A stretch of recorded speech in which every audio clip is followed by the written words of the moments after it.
म्हणजे याच्यात कसं होतं, याची time complexity order of N square. Order of N स्क्वेअरमध्ये काय होतं की एन स्क्वेअर. ओके, तर एन स्क्वेअर म्हणजे 2 लूप लागतात. म्हणजे फर्स्ट ऑफ ऑल एक जो पर्टिक्युलर लिस्ट आहे त्याला एकदा मी इटरेट करणार आणि नेक्स्ट टाईम जो फर्स्ट इलिमेंट पासून स्टार्ट करणार, म्हणजे पहिल्यांदा 0 पासून स्टार्ट करणार इटरेट करायला, सेकंडवाली की सेकंडपासून इटरेट करायला चालू करणार. आणि मग ते इटरेट करून करून मग काय होणार की मी चेक करणार एव्हरी टाईम की जो फर्स्ट आणि सेकंड इलिमेंट आहे की तो मोठा कोणता आहे.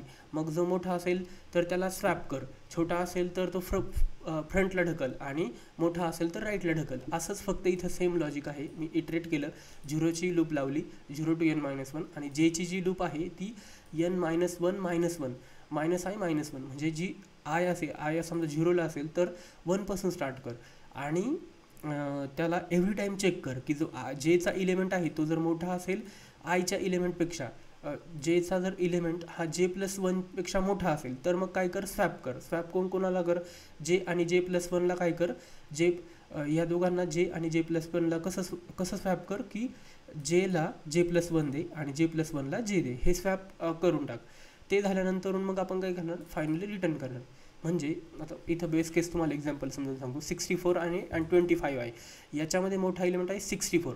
तर आता ही कंडिशन सॅटिस्फाय होणारच नाही. मग काय होणार, हे आय ऑफ लिस्ट ऑफ जे हे मोठं नाही आहे, याच्यामध्ये नाही आहे. मग काय होणार, इथं जाणार 12ला चेक करणार. 64 आणि 12 याच्या 12 कोणात म्हणजे जो आहे जो 10 सॉरी हा 12 आणि 64 मोठा कोणता आहे 64. मग नाही, मग परत इकडे जाईल, परत इकडे जाईल.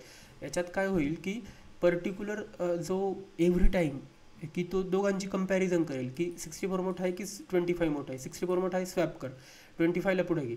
त्याच्यानंतर 12 आणि 64मध्ये परत कंपॅरिझन होईल. आता इथे येईल पहिल्यांदा हा 64, इथे आला की हा 64 आल्यानंतर 12 आणि परत हा 12 पुढे जाईल, परत 22 आणि 12 मध्ये कंपॅरिझन होईल आणि होत होत परत इटरेट. म्हणजे याच्यात कसं होतं की 64 फर्स्ट इटरेशनमध्ये कसं होईल, 64 आहे, 25 आहे, त्याच्यानंतर 12 आहे, 22 आहे आणि 11 आहे. याच्यात पासेस असतात. पास 1मध्ये कसं होणार की 65 आणि 25चं कंपॅरिझन होऊन काय येणार, 25 आणि 64 येणार, 25 65 येणार आणि बाकीचे एलिमेंट तसेच असणार 22 आणि 11. आता पास 2मध्ये काय होणार, पास 2मध्ये चेक केलं जाणार नाही, हा पास 1च अजून कंटिन्यू होत राहिलं. पास 1 कंटिन्यू कुठपर्यंत होईल, एंडला जाईपर्यंत. मग 25 65 4 झाला, मग 64 12 होईल, 64 12 झाला.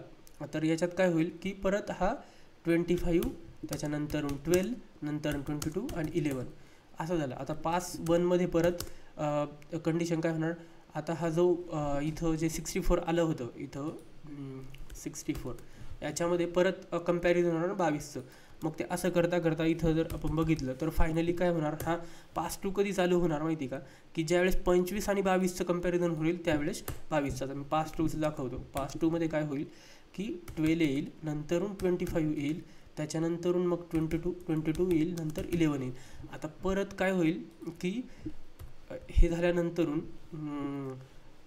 पास 2 झालं, त्याच्यानंतर हे झाल्यानंतरून काय होईल की आपल्याला परत आपला पास 3 चालू होईल. पास 3 कुठं चालू होईल माहिती का, 25 आणि 22चं कंपॅरिझन. आणि परत हे असे म्हणजे इटरेशन चालू होतात. त्यामुळे order of N square time complexity असते यांची.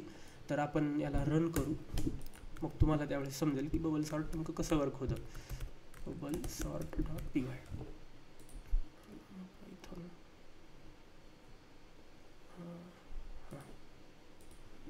आता आपण इथं काय केलं आहे, Python bubble sort dot py. याच्यात जर बघितलं तुम्ही 11 12 22 25 आणि 64 हे सॉर्टिंग ऑर्डरने आले. तर हे जे पासचं जे असतं एकमेकाला पास देत ते काय करतात की त्या इलेमेंटला सॉर्ट करतात आणि छोटे इलेमेंट पुढे येतात आणि जे मोठे इलेमेंट असतात ते पुढे जातात. आता आपण याच कंडिशनला जर उलटं केलं आणि याला फक्त हे केलं, इथं केलं, तर हे डिसेंडिंग ऑर्डरने होऊन जाईल सॉर्ट. तुम्ही जर बघितलं याच्यात, आता इथं मी याला हे करतो, म्हणजे आपल्याला डिसेंडिंग करायचं आहे की असेंडिंग करायचं आहे ते आपल्या याच्यावर असतं. तर याच्यात बघितलं तुम्ही, हां इथे बघा की डिसेंडिंग ऑर्डरने सॉर्ट झाले. तर हे डिपेंड ऑन तुमची रिक्वायरमेंट की what you want from this program. तो बबल सॉर्ट हे असेंडिंगने पण वर्क होतं आणि डिसेंडिंगने पण होतं. तर आपण हे दोन्ही पद्धतीने बघितलं. आपण नेक्स्ट